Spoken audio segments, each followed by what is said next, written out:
in the council office are, Counselors Govan, Edwards, and Walsh. Counselor Edwards is part of this committee. Thanks to have all the counselors here, and, we have Pete Garvey and Pete Krupczyk from, who are gonna speak to each of these issues. So let's start with the first one, the homelessness grant increase. Who's taking that? Is you, Jerry? That is me. Hi, everyone. Good evening. Hi. This this is an increase, adding a little over $1 million to make the total amount of this grant a bit over $5 million. This is a grant that comes from the state to the Hampden County Continuum of Care, which organizes the countywide response to homelessness, and the city of Springfield is the fiscal sponsor and operates the continuum of care. The state several years ago selected regions, consortia to receive funds to provide direct assistance to youth 18 to 24 who are homeless. We competed for and got that grant for this region. And this is, I would say, a number of times since the original award, as the state has put more money into youth homelessness, they add more money to our contract every year. So what happens is they ask us, if we gave you more money, what would you do with it? We provide that information, and then they make an award, or don't. But fortunately for us, they always do. These funds come to the city for the most part. They're going through to other organizations who are carrying out the work. The big subrecipients for this grant are Gondara Center and the Center for Human Development. And they run a variety of programs for young adults. They have a single hotline for them to call for housing issues. They have an emergency shelter, transitional housing, rapid rehousing, which is, up to 2 years of housing support. The new funds will go more direct assistance for clients, either for rent or other needs to prevent or resolve homelessness. It will pay some of the costs for a newly begun transitional housing program for pregnant and parenting youth. So specifically, 18 to 24-year-olds who have children, um, or are about to have children, and really giving them the time up to 2 years to develop the skills to become self-sufficient. It will include salary increases for the subrecipients, that is Gandara and CHD. Because this grant is many years old now, they've been locked into the amounts of salaries that they had when we originally got it, so it's allowing increases there. And then another piece of this increase will be a staff person at the city level that will work with what is called the Youth Action Board. This is youth, again, 18 to 24-year-olds who were previously homeless or are currently homeless. There's a group who were previously homeless who are sort of the leaders of this. They meet every other week to organize a whole bunch of activities, as well as advocacy at the state level. And then there are lots of currently homeless youth who participate in this. So it's very much a mentoring and a building community thing. We have a staff person who does this as an add-on to her job right now, and this enables us to hire someone who will work full-time with those youth in that kind of mentoring role. That's great.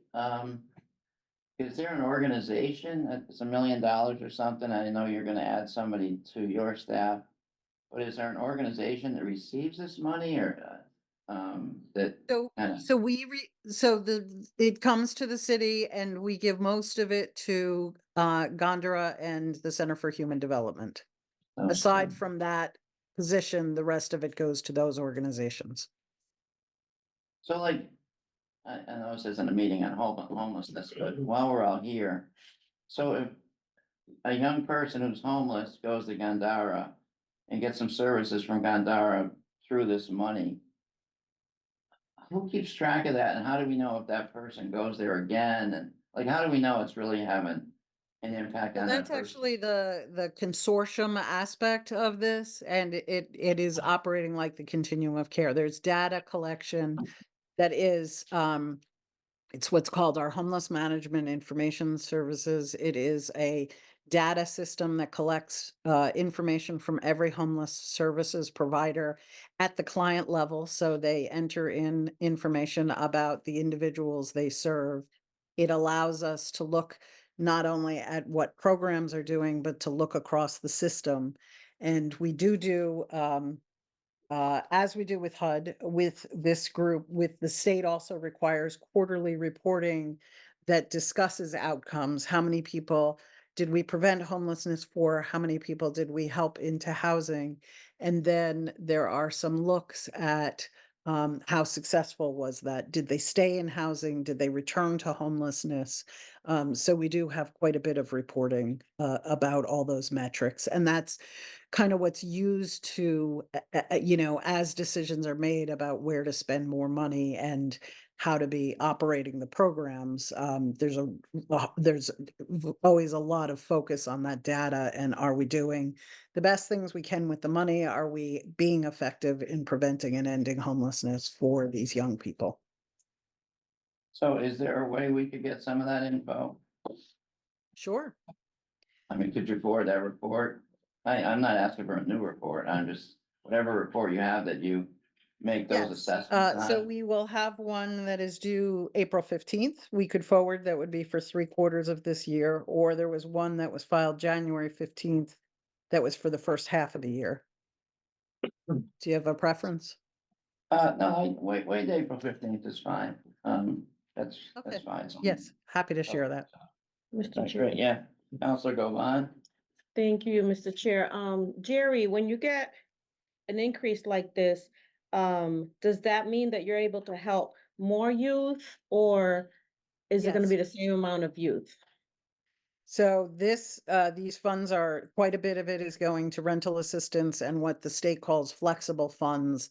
That is money that goes directly to youth, either for like rental startup, first, last security deposit, or that plus a few months rent, or other expenses. Sometimes, especially with youth, there may be opportunities where sort of their family can't really support them anymore, but if they can, if we can give them some money to help the family with, you know, food and utilities, they might be willing to take someone in and keep them longer. Or so it's flexible funds that can be used for any of those sorts of things, as well as things like, you know, if somebody's car that they need to work has broken down, a car repair. So Mm. yes, it absolutely will serve more youth with these funds. And then the other piece that I had mentioned was there is this new program that will serve 18 um, young adults who are pregnant and parenting, and that is a program that has just started. And these funds are paying a significant part of.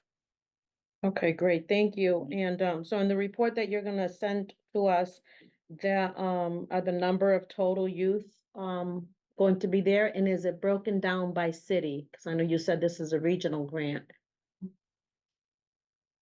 It is not broken down by city.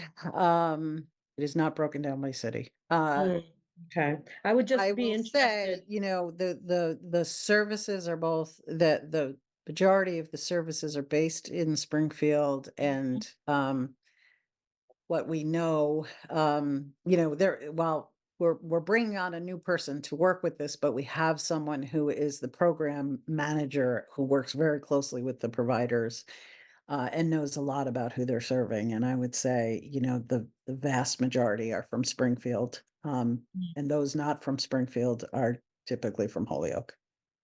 Okay, all right. Yeah, I was just wondering about that because I know I've been talking about a lot lately about the regional services that we provide, even though sometimes we get grants just specifically to Springfield, but people come to Springfield to receive those services. So I'd just be interested to know how many um youth we have homeless in Springfield. But thank you, Mr. Chair. So Thanks. one thing I can say is we've just completed our point in time count, which we do at the end of January, which is a count of how many people are homeless on that night.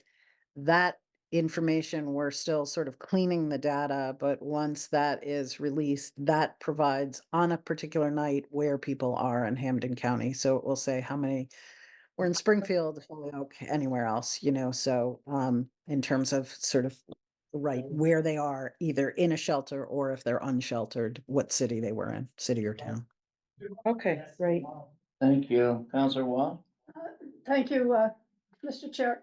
I'm happy you're getting an increase for this program because it sounds like you're doing good things. But I'm particularly interested because of a conversation we had last week about pregnant and parenting youth. Mhm. Are there any medical costs covered for that particular group? There is not medical costs in the budget. I would say, I would imagine all of them would be eligible for mass health. And some of the Mhm. work that happens is making sure that they are receiving benefits that they're entitled to, including mass health. And certainly for pregnant and parenting, that would be a high priority, making sure that they're getting medical care and that they have the mass health to be covering that medical care. Well, that's good to hear because at our last meeting, there seems to be there's a lack of OBGYN care Mhm. for young women. Yeah. Okay, you all set, Counselor All Wall? set, but I'm hoping they can address that. Yeah.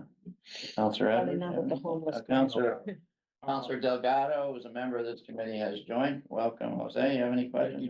No, some of the questions I had, Counselor Govan already mentioned, but I am curious to understand the statistics on it. As it relates to Springfield, but I'm just curious because I visited, an organization at some point last year. And got to see a little bit more of kind of the realities of youth homelessness and just trying to understand the many root causes. Um, Particularly one of the things that keeps popping up in my head is this idea of a young person getting kicked out of their house when they are on Section 8 or on some type of Mm. subsidized housing if they try to get a job because it will increase the rent Yep. for their Income. parents, or whomever they're living with, or, and so I'm really curious to understand how big of an issue that is, so if there's anything in that research or whatever that can kind of lead to that, be really curious to understand that. Great, yeah, Counselor Govan, you all set? Jose? Yeah, I'm You all also. set, Jerry? You just triggered another question for me. Jerry, do you have any statistics on any of the kids that are aging out of DCF that are now homeless? Yes. Um, So we know that a lot of the young people served by this project, that is their circumstances. We're working very closely with both DCF, so some youth, uh, so at 18 years old, they are eligible to elect to continue, with DCF. A number do not because they've had such bad experiences with DCF. So we have part of this project actually is, as young people are approaching 18, is connecting them with specialists at the Center for Human Development to help them make that decision, as well as to help them connect with supports if they do not connect with DCF, if they do not stay with DCF. The other Mhm. program that has happened in the last couple of years is at the federal level. They've made a project called Foster Youth to Independence, which is provision of Section 8 vouchers to foster youth aging out of care. They're time limited. I think they're 5 years. I think they're 3 years originally. They can be extended to 5 years.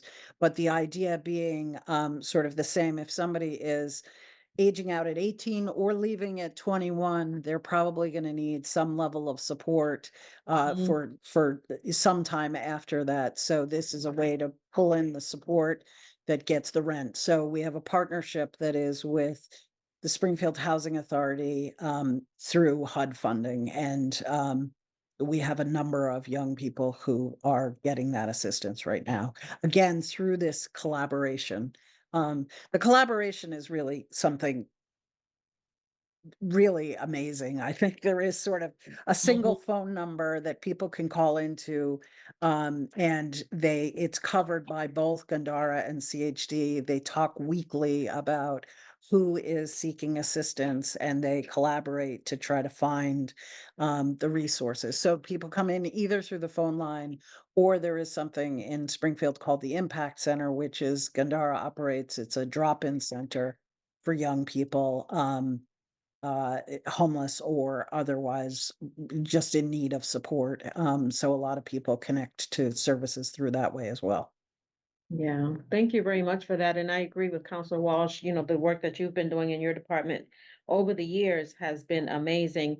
And this collaboration with Gandara and CHD, and I'm sure others, is great. So I'm just hoping that we can um, find a solution, especially to, DCF youth aging out of DCF and the cliff effect that we have in this state with, Section 8. And if someone gets a job, they immediately, kind of like lose benefits. So I think working on those things is important. And I just commend you for the work that you've done over the years. Thank you, Mr. Thank you, Chair. Counselor. Thanks, Counselor Govan. Thank you, Jerry. Anybody else got a question for Jerry? Nice job reporting, Jerry. Send us that and it might make sense for us to have a planning and act meeting on this. I think that's the committee you fall under, but I think the chair of that is Malo, am I not mistaken this year? Yeah. Sure. Anyway, we'll follow up whoever the chair is, but thanks for all the good information, Jerry. Okay, thank you. Okay, now, item number 2, parks, Connecticut River Bikeway and Walkway. Yes, Counselor, the State Division of Conservation and Recreation has awarded us a $75,000 grant. It's actually state ARPA money for security and lighting at the Connecticut River Bikeway. It's been approved by the Park Commission already. If we get the funding, if the council approves it, our plan is to use that money for additional lighting, basically at Riverfront Park and North Riverfront Park.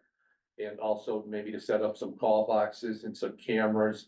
Obviously, we'll work closely with the police department to make sure, somebody's monitoring those cameras and that type of thing. So no match from the city is needed. So it's basically not free money, but money that hopefully the council approves, and we can get that and begin making some security arrangements at Riverfront, North Riverfront Park. Right. I've heard in the past, several years ago, about security issues on the bikeway. Have there been anything recently or? Not recently, last couple of years, I'm not aware of anything. Obviously, most of the traffic there is during the daytime, which is what we encourage. Technically, the parks are closed at dusk anyway, so there's not a lot of night people walking or running as far as I know, and I think that's a good thing. So obviously, our logistic problem with the riverfront, unlike some other cities where they basically connected to the downtown area, were cut off by the highway and by the train tracks. So it's not like Baltimore, say, or something. You got the beautiful riverfront with the Right. hotels and the bars and the restaurants are right there. We don't have that luxury, so basically ours is a daytime operation. But I have not heard of a lot of problems. I mean, we do have a homeless issue there that we keep an eye on, unfortunately, like under the bridge abutments and so forth, but overall, we're in pretty good shape, I think. Yeah. Great. Any other questions on this grant? Yeah. Any thoughts about ever manning that substation down there? I guess that's a police question. I think it's a nice little. Good try, Counselor. Yeah, that's a beautiful little substation. Yeah, Exactly. we built it. It's amazing. Yeah, I mean, I would think that would be a deterrent. I've been told it's a like a manpower situation with the police department, but I'd be fantastic, to have I think so. somebody in there. And again, the problem with the train tracks and the Amtrak, trying to get the Amtrak security personnel to open up that gate. Yeah. I It's remember that. not not the ideal situation, no. Yeah, I remember Yeah, that was a big yeah. issue. Last, yeah, All right, Counselor Govan. thank you. Yeah, I think, I just want to commend Pete. He's my, parks guy in Indian Orchard. And he's been doing a great job all these years, so I really Thank you. appreciate the work that you're doing, and Mr. Garvey as well. I look forward to the riverfront being lit up, and the homelessness issue, right? And Jerry probably left already, but I think there was a meeting at the Mason Square Library today on, housing. And they talked a lot about homelessness and things like that. So I'm just hoping that we as a body can figure out a way to maybe, start preventing homelessness and decrease the amount of people who are unhoused in our city. Sure. Thank you, thank you. Thank you, Mr. Chair. Great. Just thought Thank I'd you. throw that in there. But that wasn't a council meeting. Mhm. The, No, it wasn't a council meeting, it was a community meeting. meeting. I go to a lot of community meetings. I know, I'll tell you next time. Okay, that would be helpful. All right, not hearing any other questions on that one. Well, I'm gonna ask one question before we move on.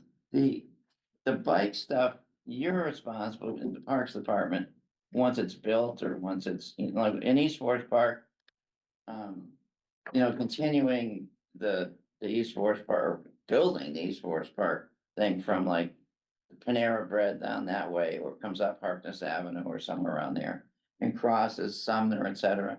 That thing is, you know, years in the making kind of thing, and. Talking about the old the railway. Yeah, the rail trail there, that, and I talked to Chris Signoli, because it seems like the funding part is in his bailiwick to Right, build it, right, and we don't have the next set of funding to build it yet. right. But once it's built, you guys are involved kind of thing, I or, would think so, yeah, hopefully it would come under us, but like you said, I've heard estimates of like, every mile, it's $1 million a mile or something like that, Mm, to build something like Gotta that. find a grant.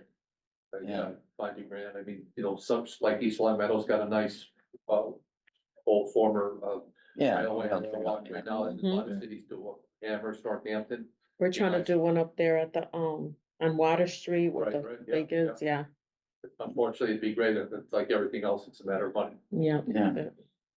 Okay, thanks. Item 3, bond authorization for MSBA projects. The other, Pete, is it you? I'll let finance take Lindsay. the hit for. You Or can Kathy. Delegate to Lindsay. Or Kathy. I was Yeah. like, Step in. So I will preface this by saying that this is actually something that's come to you already.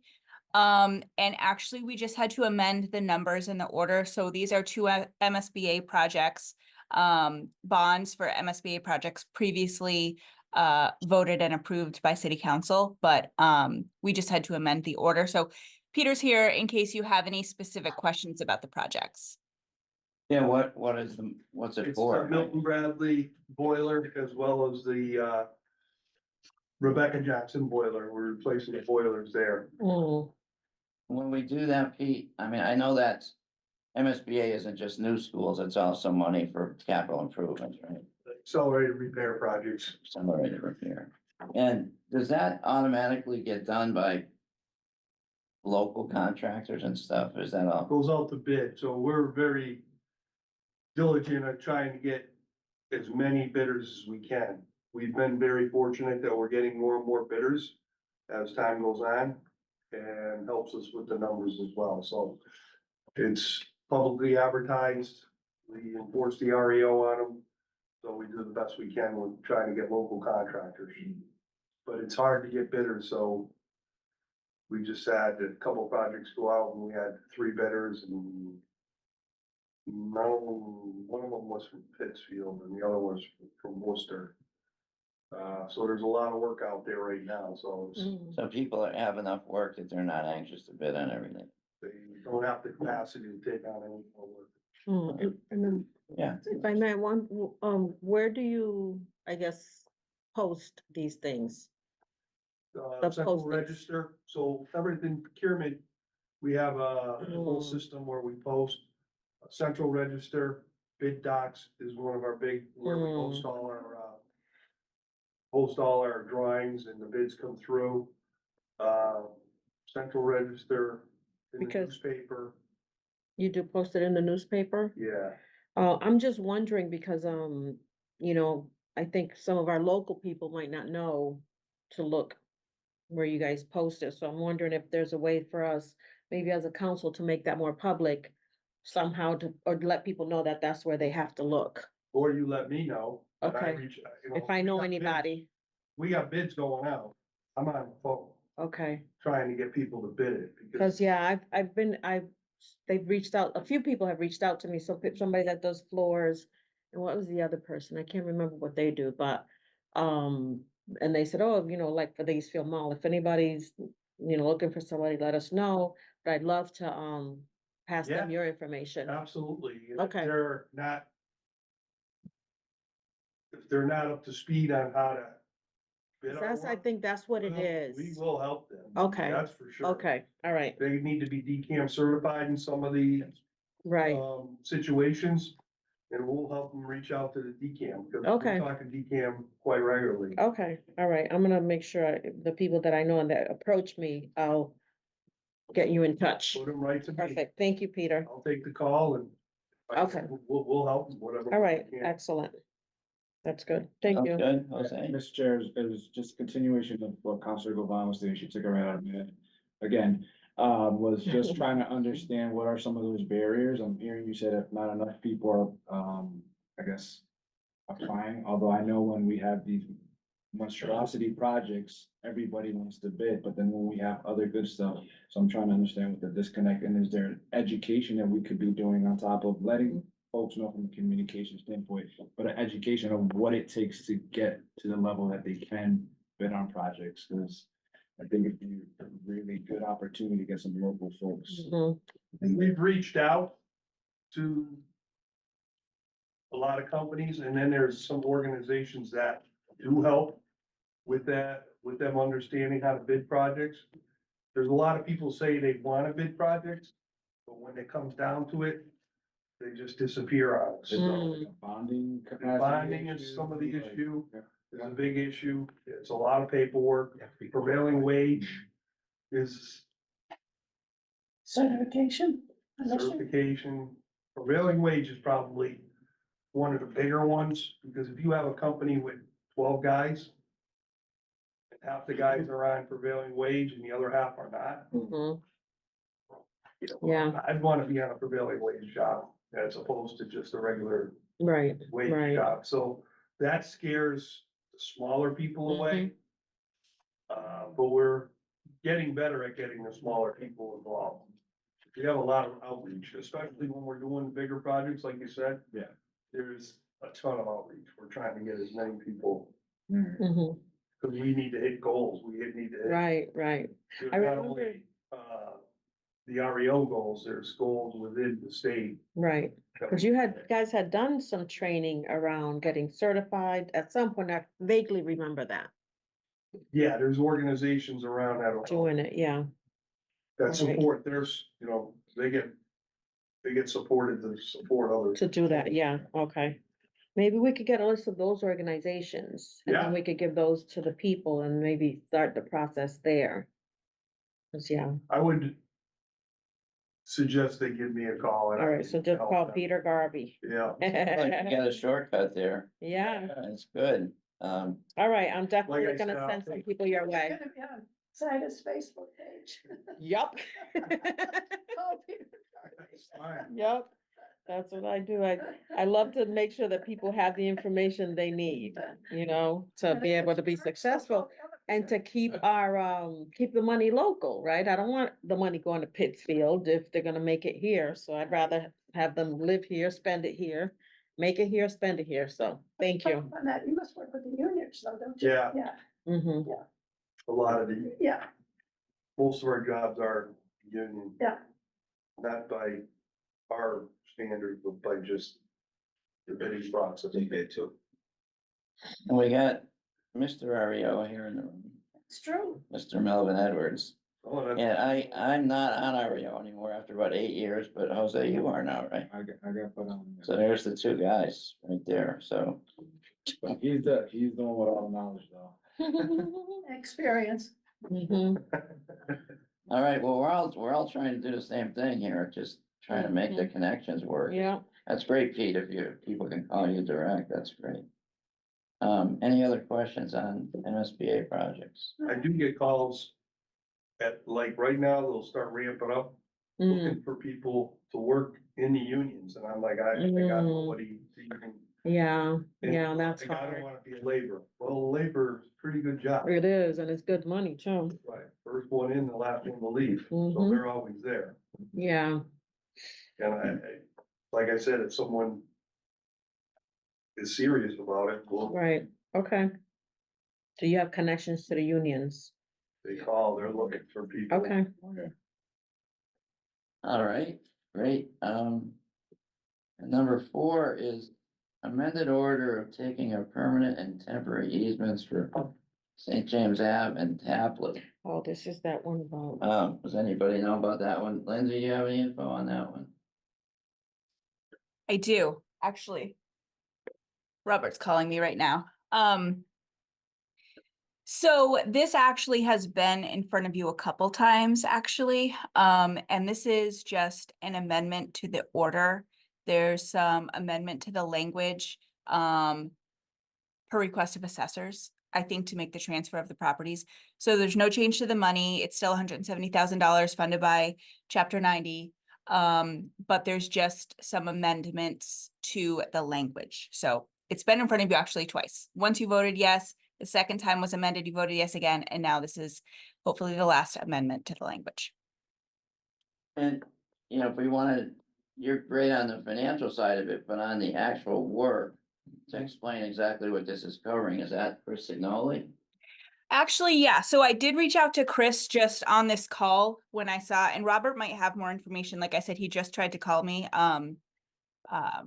Because I was like, hey, can you jump on this call? I didn't realize this was on finance subcommittee, so he's probably going to be there tonight. But I also reached out to Chris, and Chris wasn't even aware that this was coming back. So otherwise, I'm sure he would have been here. But like I said, he's been here to speak to it already twice. Hopefully, Robert will have some more information specifically about what it's a. Oh, Robert's connecting right now. So yeah, that's why Chris wasn't here. Hi, Robert. I'm so sorry I didn't pick up your call because this order came up. So they're actually just wondering, and maybe you know exactly what the work is being done. You're muted, you're muted, muted. Robert. Yeah, he's on mute. Can you unmute yourself? Yeah, that's just for all the road work that's being done. It's already been done. It's currently being done. It's just for the assessors to assess the property correctly. They were mislabeled in the opening paragraph as temporary takings, but they're temporary easements. So, because if they're temporary takings, then the city owns that small percentage of land. But because they're easements, it's not owned by the city. It's just an easement on their property. But I mislabeled it on the order of taking, unfortunately, and they didn't find out until the assessors got to it, like, when the property. So it's been corrected, the Mhm. description is right Yeah, now? it's just I'm sorry, it's just a Scrivener's error. All right, great. Do you know, is this I'm not sure I really know, but I thought this was gonna be a roundabout. Are they constructing a roundabout at Tapley and St. James? I don't believe this. It may not be. I just remember originally people were talking about it. You're still muted. Oh, you're muted. No, I think there's technical issues. It says, I can say, the original order said, for the purposes of attaining necessary land access and rights of way for construction and maintenance of roadway and related improvements for the St. James Avenue and Tapley Street projects file from MassDOT, including construction of sidewalks, driveways, parking areas, box widening, highway lighting, utilities, and associated apparatuses. So it's on St. James and Tapley. Yeah, So I think it is just an intersection upgrade. it's an intersection. I don't think there's a. Roundabout. Okay, also forgot to mention that Counselor LeVar Click Bruce has been on. Thanks for joining us, LeVar. Anybody have any questions I for think he has his Robert hands raised. or Lindsay? Who's got any? LeVar. LeVar, all right, LeVar, go ahead. Yeah, thank you, Chair, through the chair. Just a point of clarification. I think we need to check on that because I also did hear as well that that was gonna be a roundabout. I'll call Chris. Yeah, Okay, I can check the plans, the final plans. I don't remember it being a roundabout, but I think it was No, originally supposed to be a roundabout, but now it's not. Right, Um, so I think that's why we need to get clarification because I do, there was a big, there's a big press on that being a roundabout. So if it's not, that's good to know. Because last of our analysis is gonna be a roundabout. Okay, like I said, I'm not sure, I have no idea. I'm not an engineer, so I just want to correct my Scrivener's error so the assessors can continue with, their assessment correctly. So, Lindsay, No, go ahead. We'll try to get the right. information before 7 o'clock. Right. That's all. I'm not questioning you, Robert, at all. I'm just saying, I was just confirming what, Councilman, okay. Tim Allen said. That's all. Thank you so Oh, much. sorry. No worries, sorry. All right, any questions, any follow-up questions on that? Anybody? I don't see any questions. LeVar, you just asked your question. I don't see any questions from Kathy or anybody, so. So at this point, we would either make a motion to approve these 4 items and make a motion from the committee. We have all 3 members of the committee here. Motion to approve. Second. All right. We have a motion and I'll second as well. So the 3 members of the committee just voted to approve it. These agenda items as they go forward.